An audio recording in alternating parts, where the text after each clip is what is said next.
Hariom children, today we'll be studying certain events in reproduction.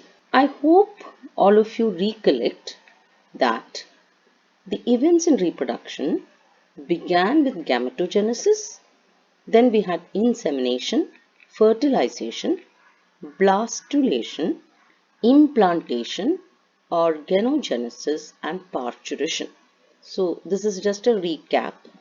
In today's lesson, since we have already completed gametogenesis in detail, we would be passing on to the next 4 steps, namely insemination, fertilization, blastulation and implantation. Let us study these steps in detail. The first step is fertilization. Fertilization is defined as the fusion of the male and female gamete. In the case of human beings, the fusion happens at the ampullary isthmic junction. So, in other words, fusion of the sperm and the ovum in the fallopian tube at the ampullary isthmic junction is known as fertilization. But before fertilization, there is a step which is called as insemination. Insemination is the deposition of semen. When a male deposits semen into the female reproductive tract through the act of copulation or coitus. So this act is known as insemination. Obviously, fertilization can happen only if there are sperms in the female reproductive system. So fertilization is always preceded by insemination. Now, during the process of insemination, typically in a healthy human male, 3 to 4 ml of semen is ejaculated, and this quantity of semen which is ejaculated accounts for almost 300 to 400 million sperms. It is definitely a mind-boggling number. Now, other than the sperms, we have already learned that it contains certain other secretions produced by the seminal vesicles as well as the prostate gland and the Cowper's gland. We have already learned what are the functions of these secretions. But here, let us study why so many sperms are produced during each ejaculation. The reason is there are certain physical barriers in the female reproductive system. Now, the physical barriers may be in the form of compressed or crooked or narrow or obstructed fallopian tubes. Now, unlike how we draw in the diagram, the fallopian tubes are drawn as very straight structures. However, there are possibilities of compressions, or sometimes the tube may be crooked or it may be narrow and obstructed at certain other portions. So when such physical barriers are observed, obviously many of the sperms cannot overcome these barriers. So that is the reason why so many sperms are produced. Likewise, there are chemical barriers also. Now, what are these chemical barriers? There is an acidic pH in the vaginal tract, and we have already learned that in an acidic pH, sperms are destroyed. So, some of the sperms are likely to be destroyed in this acidic pH, but not all, since there are millions. Similarly, as the sperms are released out through the male reproductive system, the male urethra is also acidic. So there are possibilities of some sperms getting destroyed at the male urethra also. So in order to overcome most of the destruction which happens, there are millions of sperms, and already we know that there are some sperms which are very strong, which can overcome these barriers. The third point is There are some sperms which show poor mobility. Typically speaking, out of the 300 to 400 million sperms, only 40 of them show proper mobility. The rest of them, the rest of the 60%, does not have proper mobility. That's the reason why so many sperms are produced. Another reason is there are defective sperms. Of all the sperms which are produced, only 60% of the sperms have proper shape and size. Some of the sperms may lack a proper head, others may not have a tail, and some are without the acrosome, and others may not have the centriole. So these reasons again is one factor why there are so many sperms produced, because they have to overcome all these barriers and reach the destination, which is the ampullary isthmic junction. We pass on to yet another uh, process which is happening, which is known as capacitation. Now, what exactly is capacitation? Capacitation refers to the ability of the sperm to move in the female reproductive tract and cause fertilization.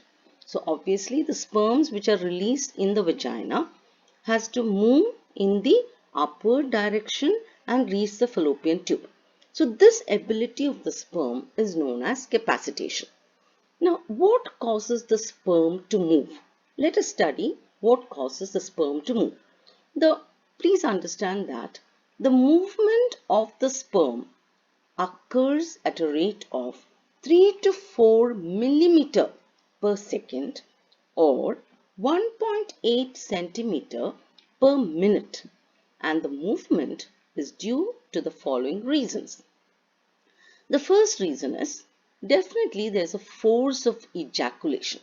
This force causes the sperm to move in an upward direction. The second is the sperm, you would recollect, has a tail, and the tail moves in a whip-like flagellar action. Just as when there is a whip cracked, we have seen how the whip moves in an undulating wave-like action. So in the same manner, the sperm can move in the reproductive tract. The third reason is, we have already studied that the uterus shows gentle uterine movements during the proliferative stage as well as the ovulatory stage. Now these movements enable the sperm to move. And the last one is, when the sperm reaches the fallopian tube, there is the ciliary activity also. The ciliary activity of the fallopian tube enables the movement of the sperm. It also enables the movement of the ovum from the ovary towards the ampullary isthmic junction. So both these combined activities enable the male and the female gamete to reach the ampullary isthmic junction. Other than this, there are certain chemicals which help in this process. There is a chemical called as fertilizin, produced by the secondary oocyte or the ovum, and the sperm produces anti-fertilizin. Now both these chemicals are mutually attracted towards each other, and that once again causes the sperm to reach the ovum.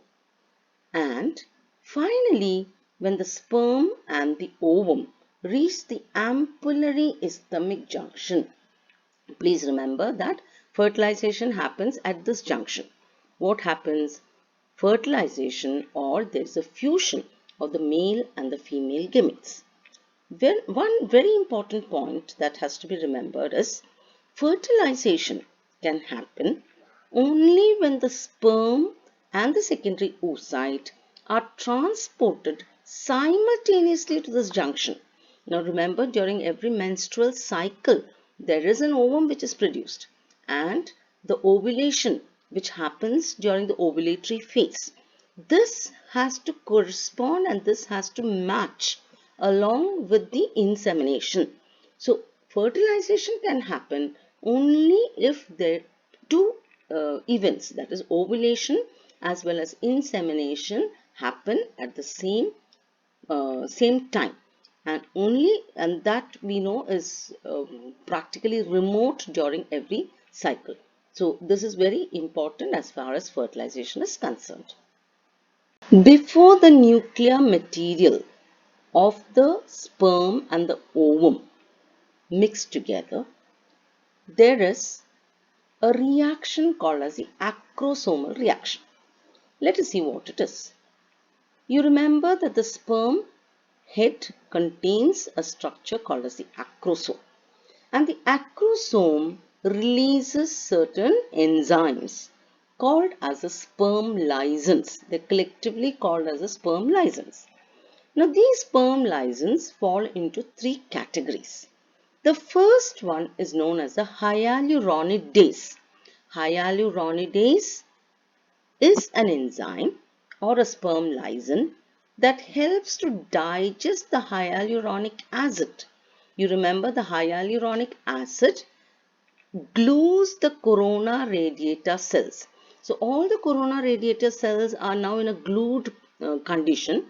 If the sperm has to reach the interior of the ovum, definitely there must be a path that has to be cleared first. So the sperm, which is the strongest, reaches the secondary oocyte, and the hyaluronidase causes the cells to be, the glue, the hyaluronic acid between the corona radiator cells to be digested away, so that now the cells are slowly getting separated. So that is a function of hyaluronidase. The second sperm lysin to be produced is the corona digesting enzymes. The corona digesting enzymes literally digest away some of the corona radiata cells, so that a clear path is created for the sperm to gain access to the interior of the secondary oocyte. And the last sperm lysin is the zona lysine or the acrosome. Now the zona lysine or the acrosome can digest the zona pellucida. So these three enzymes together enable the sperm head to enter, the sperm head and the neck to enter into the secondary oocyte. Now remember, the sperm has a head, a neck, a middle piece and a tail. And obviously the function of the tail is completed by the time it reaches the secondary oocyte, because the tail is required only for moving towards the secondary oocyte. The middle piece, the function is over, because the function was to generate energy, and because it contains a large number of mitochondria, hence the function of the middle piece is also completed. The neck and the head alone enters into the secondary oocyte. Now you can always remember why. The head, of course, contains the genetic material, the nuclear material. So that has to enter into the secondary oocyte. What about the neck? The neck, if you would recollect, contained the proximal and the distal centriole. And we have already learned the function of the proximal centriole. The proximal centriole of the sperm causes the secondary oocyte to complete its second meiotic division, which was suspended at the metaphase stage. I am sure all of you recollect that during oogenesis, the second meiotic division could not be completed until and unless a sperm enters it. And the sperm, on entering, the proximal centriole initiates the completion of the meiotic division. The metaphase, which is in a long stage, it is called as a lengthy metaphase stage because of certain chemicals that the secondary oocyte produces, called as a metaphase promoting factor. The phase is lengthened. But when the proximal centriole enters, the metaphase producing factor comes to an end and the anaphase producing complex starts. So metaphase is completed, anaphase is also completed, telophase is completed, Finally, cytokinesis is also completed, resulting in the formation of one ovum, which is haploid, which we call also as an ootid, and the second polar body. In other words, oogenesis is completed when the sperm neck enters into the secondary oocyte. Finally, let's see what happens. The nuclear material of the ovum and the sperm are now converted into the male and the female pronuclei, and finally these are fusing with each other, and that results in a diploid number, and the fusion product is known as the zygote. So these are some of the steps which happen before the fusion. The acrosomal reaction happens before the fusion, and the fusion product is known as the zygote. There is a very interesting thing that happens in the ovum soon after fertilization.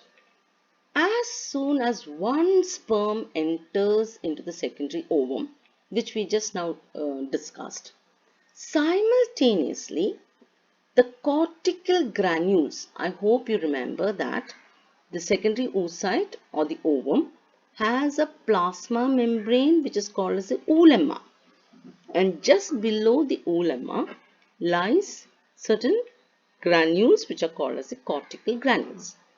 These cortical granules now start releasing certain chemicals, and the chemicals cause the oolemma and the zona pellucida to become depolarized. Now, what is the need for depolarization? The depolarization causes the zona and the oolemma to harden and thus prevent any more sperms from entering the ovum. So please remember, just one sperm can enter. If you can just visualize, if more sperms were to enter, what would happen to the chromosome number? But that is always prevented by a reaction which is known as cortical reaction. The cortical reaction causes further entry of sperms into the ovum. Or in other words, polyspermy is prevented. It is always monospermy that is the rule. One single sperm alone can enter into the ovum. Let us now discuss what exactly are the need for fertilization, or why should fertilization happen in an individual. Definitely the first reason is to establish the diploid number in the zygote. We have seen that after spermatogenesis and oogenesis, the sperms are haploid, the ovum is also haploid. So in order to continue the diploid condition in the progeny, definitely the need for fertilization is there. So fertilization is required to establish the diploid condition in the zygote. Second, to activate the secondary oocyte, because we saw that oogenesis can be completed only when the proximal centriole enters into the secondary oocyte. So fertilization is required to complete oogenesis. And the last one is, since we know that there is a combination of genetic material, the progeny shows variations, which is very much needed as far as a population is concerned. So these are the three reasons why fertilization occurs in all organisms. This is a diagrammatic representation of the process of fertilization. I hope you would remember this diagram. It shows the diagram of a secondary oocyte. Here's the genetic nuclear material, and remember it is suspended at the metaphase stage. You will notice that because see the chromosomes are arranged in the the equator, and there's a first polar body which is actually formed after the first division. These are the sperms which are released, and this is the corona radiata. This is the zona pellucida, the white colored structure, and here there is the oolemma or the plasma membrane. Now all these sperms, the millions of sperms which are released reaches the secondary oocyte and all of them try to enter. But maybe it is just one strongest one. The survival of the fittest shows that one strong one can reach the interior. And you will notice that the the hyaluronidase have digested away the cells, the glue between the corona radiata, and some of the cells of the corona radiata is also destroyed. You can see here, see there's a passage here, there's a passage here, and the corona radiata cells are totally destroyed. Then gradually the zona pellucida will also be digested away by the zona lysine, and the sperm head and the neck alone will enter. So this is a diagram to depict the process of fertilization. Let us now study what happens after fertilization. What are the events that happen after fertilization? The first event is known as cleavage. Now, cleavage refers to the sequential division of a single-celled zygote into a multicellular embryo. We saw that the end product of fertilization is a single-celled zygote which is diploid in number. This single-cell zygote has to now divide into a multicellular embryo. And the division is not in a haphazard manner. It happens in a very sequential manner. That sequential cell division is known as cleavage. Human beings, the cleavage is known as simple holoblastic cleavage.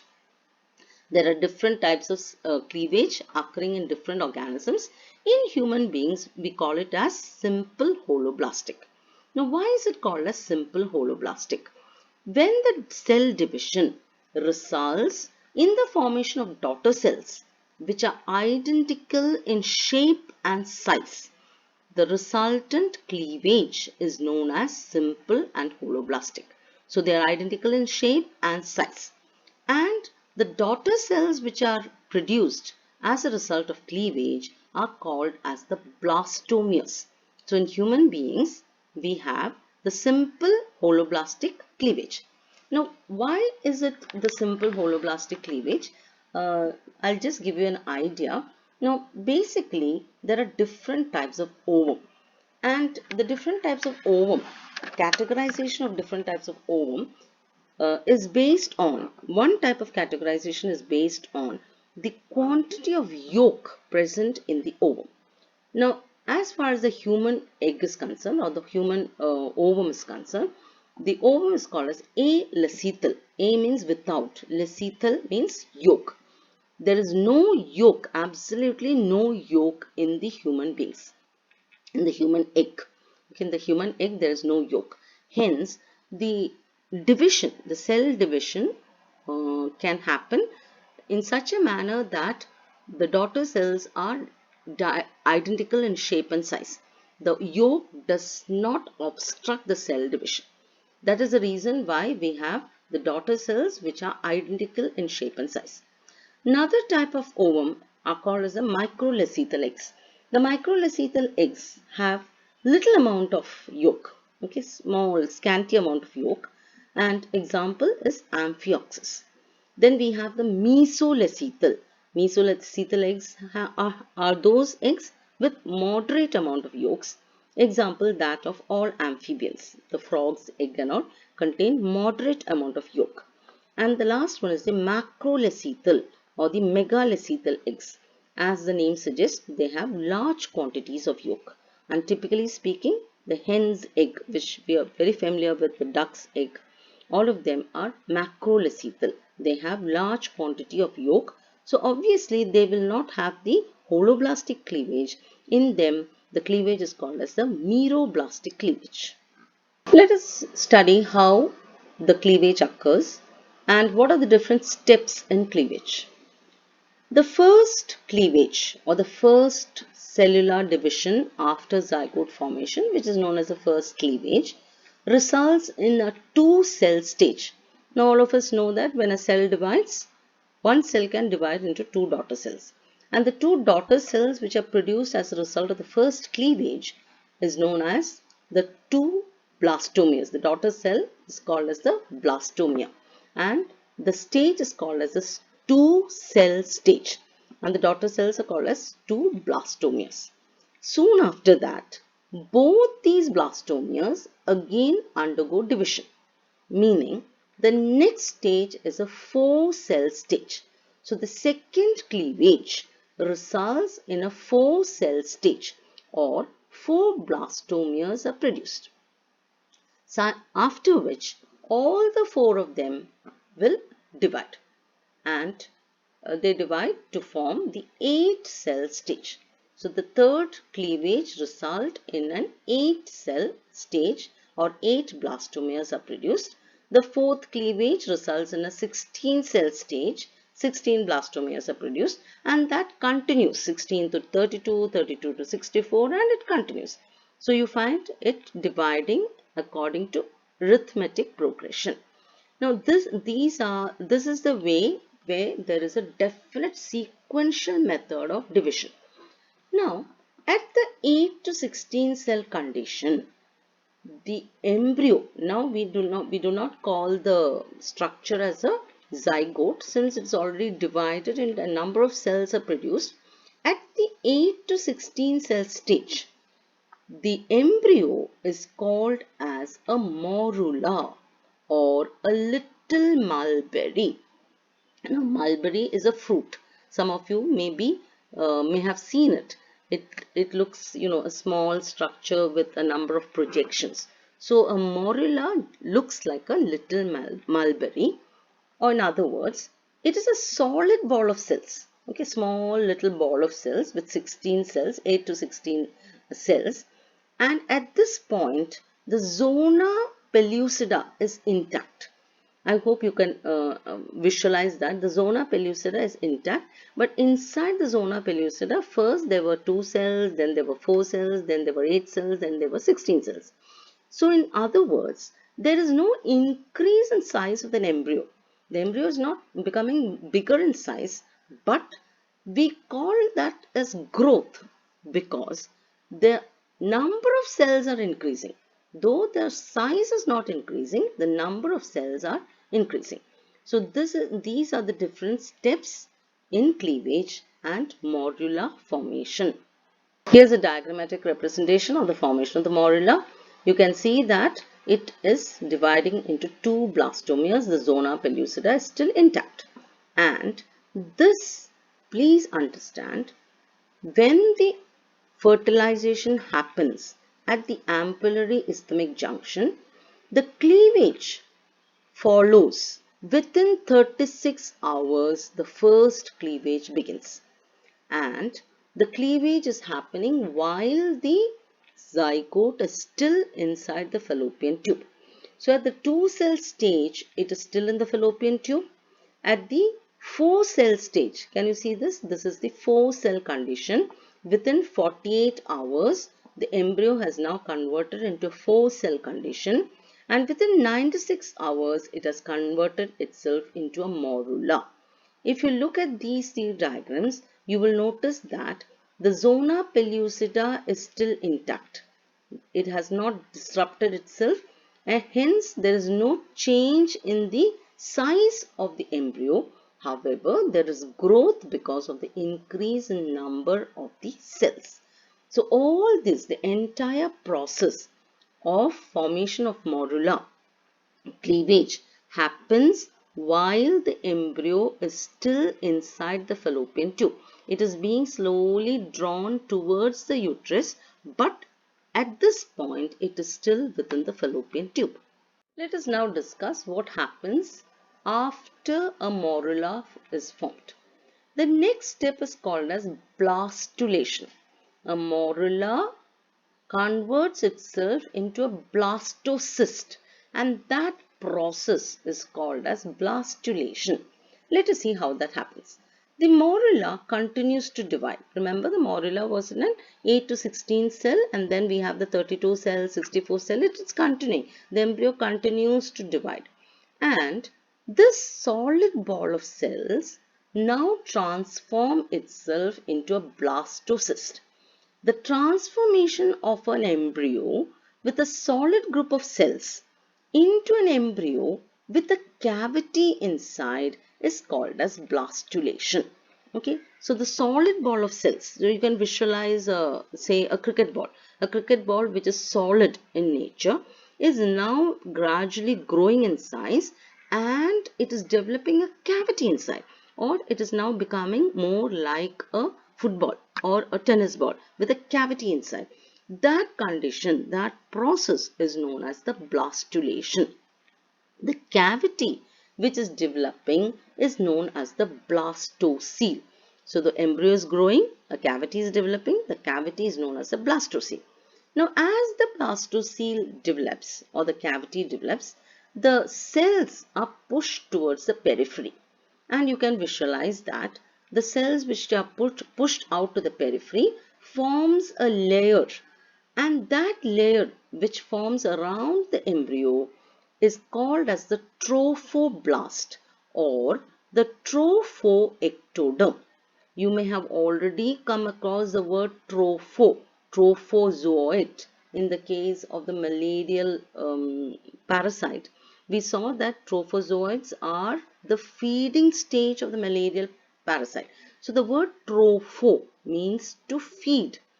Trophos mean to feed. And what is the meaning of feed in the case of the embryo?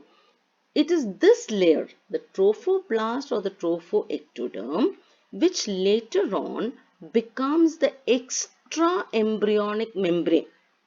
Okay, it does not form the embryo, but it forms the extra embryonic membrane, and later on it is from the extra embryonic membrane that the placenta develops. One part of the placenta from the fetal side. So we find that it is a placenta which is literally feeding the developing fetus. So right at a very young stage, at the blastocyst stage, we find the development of an outermost layer called as the trophoblast, which is responsible for feeding. The remaining cells, let us see what happens to the remaining cells. Some of the cells which form the trophoblast, but a group of cells become aggregated at one pole of the embryo. There are two poles for the embryo called as the animal pole and the vegetal pole. You don't have to study that, but at one pole, most of the cells get aggregated, and this group of cells are called as the inner cell mass. It's a very important part of the embryo because these cells are made of stem cells, and these stem cells are undifferentiated cells. These undifferentiated cells are responsible for the formation of the proper embryo, which later on develops as the fetus. Or in other words, the fate of each and every cell is predetermined at this stage. Maybe one cell in the inner cell mass is already destined to become the nervous system. Another cell is determined, or the fate is already determined to become the respiratory system. Another one may become the circulatory system, and so on. So the fate of each and every cell is predetermined at this particular stage. Now, what is the other importance of this stage? The blastocyst by now has traveled through the fallopian tube, and it has finally reached the uterine wall. When it reaches the uterus, it attaches itself to the wall of the uterus, and immediately the uterine epithelium grows over the blastocyst. This particular function or this particular process is known as implantation. So this process is called as implantation, and for the process of implantation, the hormone progesterone is very important. I hope you recollect that soon after fertilization, the corpus luteum continues to produce progesterone. And if pregnancy has resulted, the progesterone production continues for a period of 6 months, by which progesterone is also referred as the pregnancy hormone. Let us now see the diagrammatic representation of the entire process which had been explained to you right now. This is a zygote, a diploid zygote, which undergoes cleavage, and this is an 8 cell structure. Okay, an 8 to 16 cell structure is called as the morula. Now this is a solid ball of cells. The morula continues and it becomes a blastocyst. Okay, blastula is a term that is given for other organism. It becomes a blastocyst. So you find that now the zona pellucida has completely disappeared. There is a visible growth in the size of the embryo also. A sectional view of the blastocyst shows, see, this is a outer layer of cells called as the trophoblast, and there is a group of cells inside which is called as the inner cell mass. After this stage, there is a gastrulation. We'll deal with that at a later time. This is the diagram of the blastocyst. Please learn how to draw this diagram. It gives us a very clear picture of the hollow embryo. This is the outermost layer called as the trophoblast, and it is responsible for the formation of the extraembryonic membrane. It is not involved in the formation of the embryo. This is the cavity called as the blastocoele. The cavity is pushing the cells to the periphery, and at one pole of the embryo, see at this pole, we have an aggregation of cells called as the inner cell mass.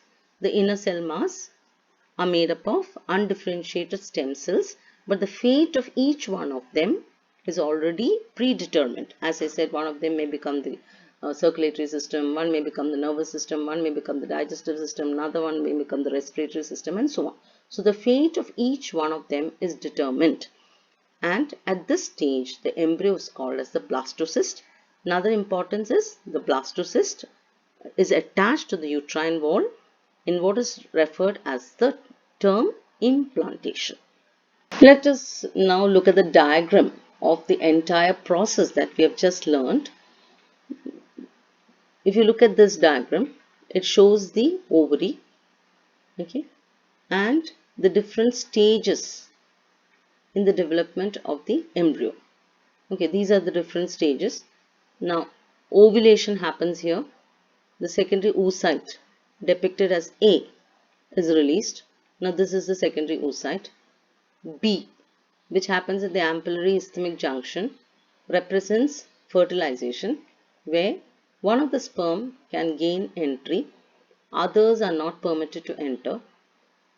The diagram C is the 2-cell stage or 2 blastomeres you can see. D is a 4-cell stage. E is the morula, probably the 8 to 16 cell stage. Division continues.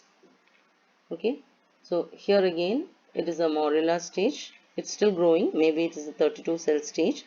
And finally we have the G and the H, which are the blastocyst stage. The blastocyst, you can notice, has an outermost layer of cells called as a trophoblast and an inner layer and an inner mass called as the inner cell mass. It is attaching itself to the uterine epithelium, and that process is called as implantation.